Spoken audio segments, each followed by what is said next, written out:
നമുക്ക് ഐശ്വര്യമായിട്ട് ആദ്യത്തെ ഒരു ഗാനം അങ്ങ് കേട്ടിട്ട് ബാക്കി വിശേഷത്തിൽ എന്നിട്ട് ആ പാട്ട് അങ്ങോട്ട് കേട്ടിട്ട് നമുക്ക് വിശദമായിട്ട് സാറിന്റെ കലാജീവിതത്തെ പറ്റി നമുക്ക് അറിയാം. അതെ, ഏതാ സാറേ പാട്ട്? ശ്രീരാഗം നമ്മൾ വീഡിയോയില് കേട്ട പാട്ട്, അതിലങ്ങോട്ട് തുടങ്ങാം. ഓക്കെ, ഒരു നല്ല കൈഡി.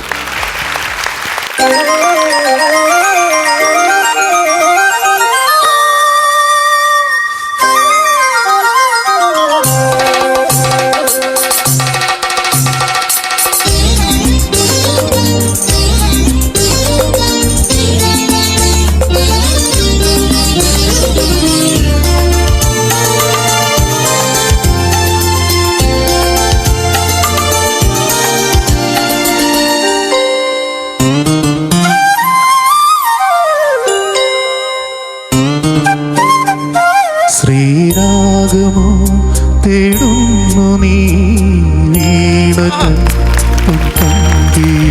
സ്നേഹാർദ്രമാം ഏതോ പദം തേടുന്നു നാം ഈ നമ്മളിൽ നിന്നോണമോ ഭൂപാലമായി നിരാഗമോ ഭൂപാളമായി എന്നിൽ നീ പുലർന്നയായി ശ്രീരാഗമോ തേടുന്നു നീ വീണതൻ പൊൻതന്തിയിൽ.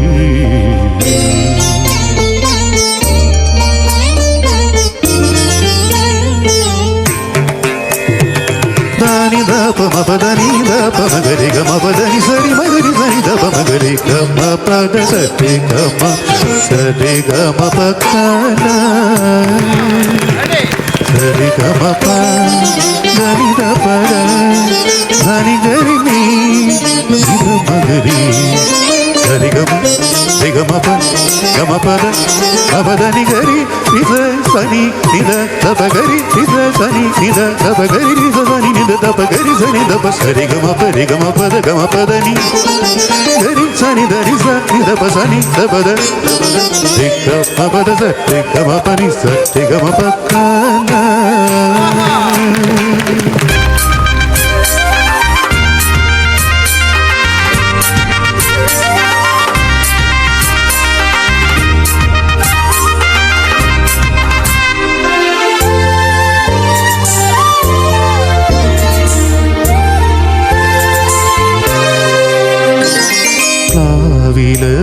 പൊൻതളികയിൽ പാൽപ്പായസ ചോറുണ്ണുവാൻ പിന്നെയും പൂങ്കൈതലായി കൊതി തുള്ളി നീക്കുവതിനോ ചെങ്കതളിക്കൂമ്പിൽ ചെറുതുമ്പിയായി തേനുണ്ണുവാൻ കാറ്റിനോടു കെഞ്ചി ഒരു നാട്ടുമാങ്കനി വീട്ടുവാൻ ഇനിയും ഈ തുടികളിൽ കളിയാടാൻ മോഹം.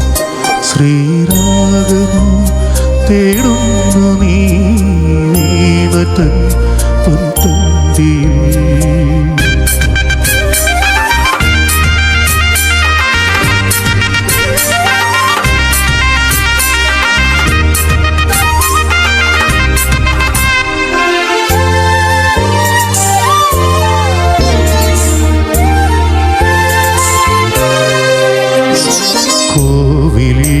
പുലർവേളയിൽ ജയദേവഗീതാലാപനം കേവലാനന്ദാമൃത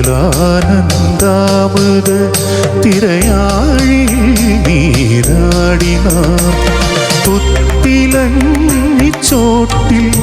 മലർമുത്തു കോർക്കാൻ പോകാൻ ആനകേറാമേട്ടിൽ ഇനിയായിരത്തിരിക്കൊളുത്താൻ ഇനിയുമീ കഥകളിൽ ഇളവേൽക്കാൻ മോഹം. ശ്രീരാഗമോ തേടുന്നു നീ വീണതൻ പൊൻതന്തിയിൽ സ്നേഹാർദ്രമാ ഏതോ പദം തേടുന്നു നാം ഈ നമ്മളിൽ നിന്മൗനമോ പൂമാനമായി നിരാഗമോ ഭൂപാളമായി എൻ മുന്നിൽ നീ പുലകന്യയായി ശ്രീരാഗമോ രാഗം തേടുന്നു നീ വീണതൻ പൊൻതന്തി. അടിപൊളി അടിപൊളി. അത് ആദ്യം എടുത്തത് തന്നെ ഹെവി പാട്ട് തന്നെയാണല്ലോ എടുത്തത്. ഭയങ്കര പാടുള്ള ഒരു പാട്ടല്ലേ ഇത്? അതെ അതെ. സാറ് സംഗീതം പഠിച്ചിട്ടുണ്ടോ? സംഗീതം ഒരു 5 വർഷം പഠിച്ചിരുന്നു. 17 വയസ്സ് തുടങ്ങിയിട്ട് പഠിച്ചു. പിന്നെ ജോലി വന്ന് ഇത് സ്റ്റോപ്പായി. പിന്നെ 2 തവണ പഠിക്കാൻ ശ്രമിച്ചു. പക്ഷെ അതെല്ലാം ഇടയ്ക്കിടയ്ക്ക് മുടങ്ങിപ്പോയി. ജോലിയുടെ തിരക്കും ഇതുകൂടി നമുക്ക് ഒന്നിച്ചു കൊണ്ടുപോകാൻ പറ്റാത്തൊരു. ഈ ജോലിയിലേക്ക് വരുന്നതിന് മുമ്പ് സാർ പ്രൊഫഷണലായിട്ട് പാടിക്കൊണ്ടിരുന്ന ആൾ? ഒരു 2-3 വർഷം ഞാൻ പ്രൊഫഷണലായിട്ട് അന്ന് ഹിന്ദി പാട്ടൊക്കെ പാടി. ഒരു 20-22 വയസ്സൊക്കെ ഉള്ള സമയത്ത് കൊച്ചിൻ ബീറ്റേഴ്സ്, അങ്ങനെ വളരെ കുറച്ച് പരിപാടി. പിന്നെ തൃപ്പൂണിത്തുറ ബേസ് ചെയ്തിട്ട് കുറച്ച് ചെറിയ ചെറിയ ട്രൂപ്പുകളിലൊക്കെ പാടിക്കൊണ്ടിരുന്നു. മൈക്ക് ബാലൻസ് ചെയ്യുന്ന കാണുമ്പോൾ അറിയാം നമുക്ക് പ്രൊഫഷണലായിട്ട് നല്ല ബന്ധമുള്ള ആളാണെന്ന്. പിന്നെ ഒരല്പം നെർവസ് ആയിരുന്നു. ഇതുപോലൊരു ഫ്ലോറിൽ, ഇപ്പൊ ഇത്രയും വലിയൊരു ഫ്ലോറിൽ ആദ്യമായിട്ടാണ്. പിന്നെ ഇത്രയും വലിയ കലാകാരന്മാരും ഇങ്ങനെ ഒരു അറ്റ്മോസ്ഫിയറിൽ പാടിയപ്പോഴുള്ളൊരു ചെറിയൊരു നെർവസ്. ഇത്ര വലിയ ഫ്ലോർ ആണെങ്കിൽ ഇരിക്കുന്ന എല്ലാം പാവങ്ങളാ സാറേ, മൊത്തം പാവങ്ങൾ ഇവിടെ ഇരിക്കും.